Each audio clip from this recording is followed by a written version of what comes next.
The Last Drive. What really killed Ayrton Senna? He hit the wall at 190 miles per hour. No flames, no screaming, just dust and death. The car didn't burst into fire. There was no dramatic wreckage.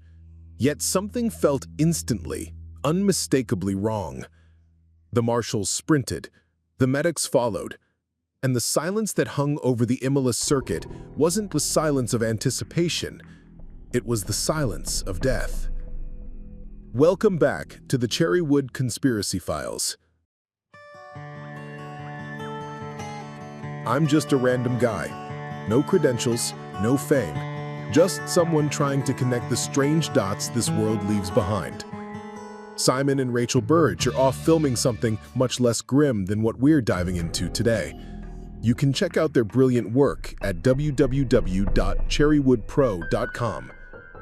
Because today, we ask one of motorsport's most haunting questions. What really happened to Ayrton Senna? And was it really just a racing accident, or was something deeper? The 1994 San Marino Grand Prix was cursed before it began.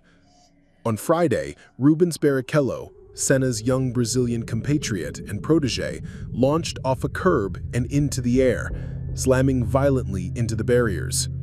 His car rolled, his arm dangled, his tongue blocked his airway.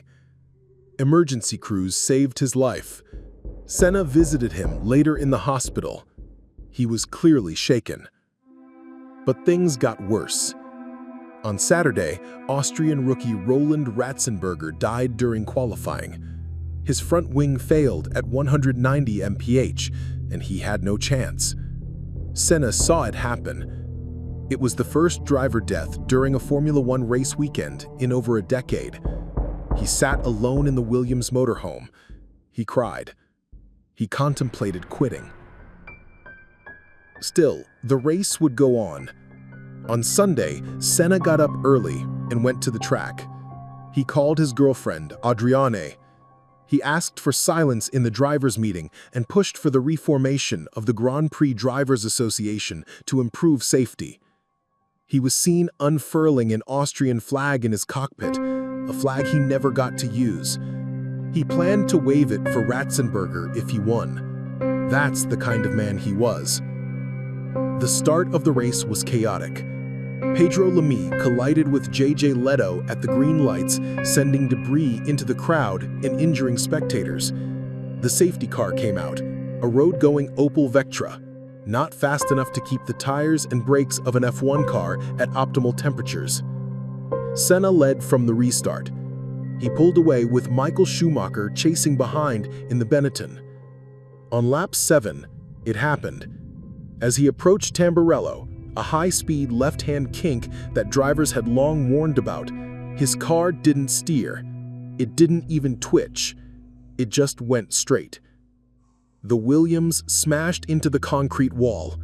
No explosion, no rollover. The front right suspension penetrated his helmet. The wheel had detached.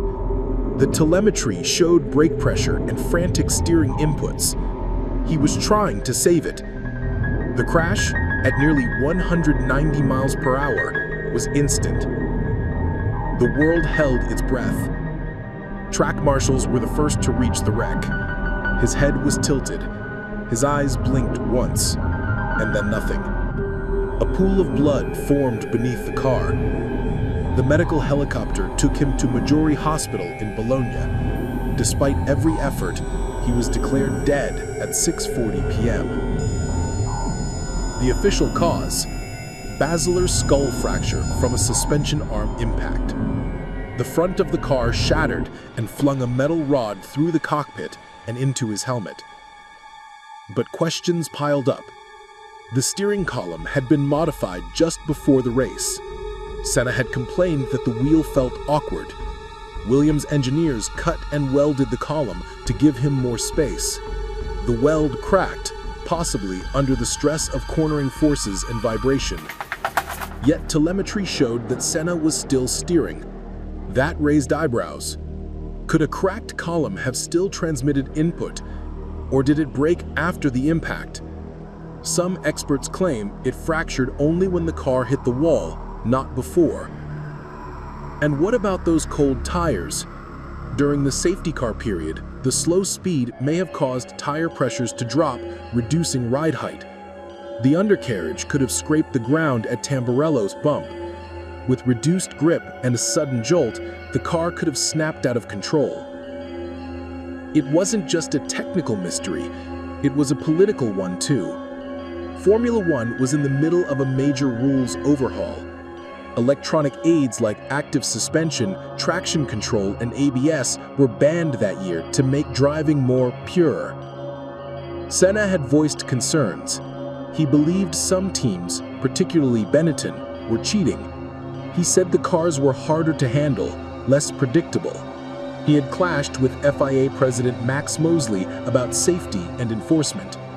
Was the sport moving too fast, too recklessly? And then there was the chilling legal backdrop. Italian law stated that if a driver died at the track, the event would have to be stopped. So some believe Senna was kept technically alive in the helicopter and hospital to avoid canceling the Grand Prix and triggering lawsuits. In 1997, Italian prosecutors charged Frank Williams, Patrick Head, and Adrian Newey with manslaughter.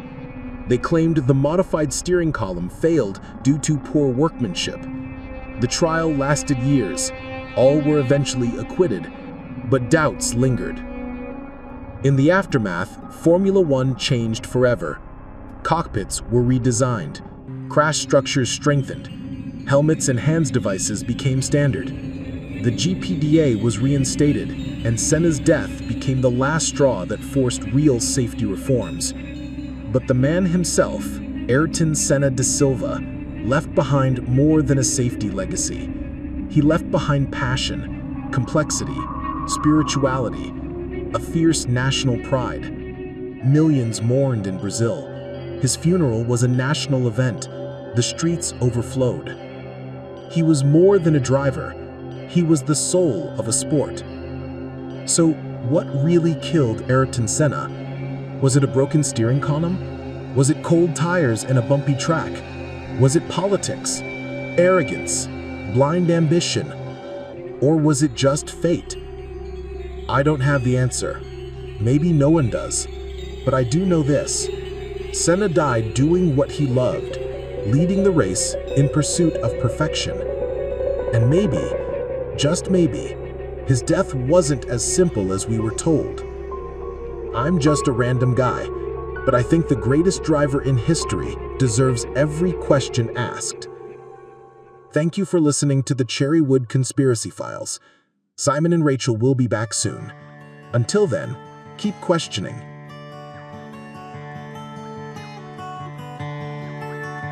For more episodes, check out www.cherrywoodpodcast.com or subscribe on YouTube.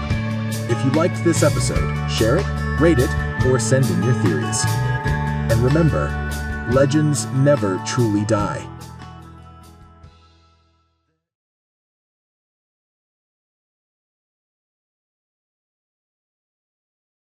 Today's sponsors are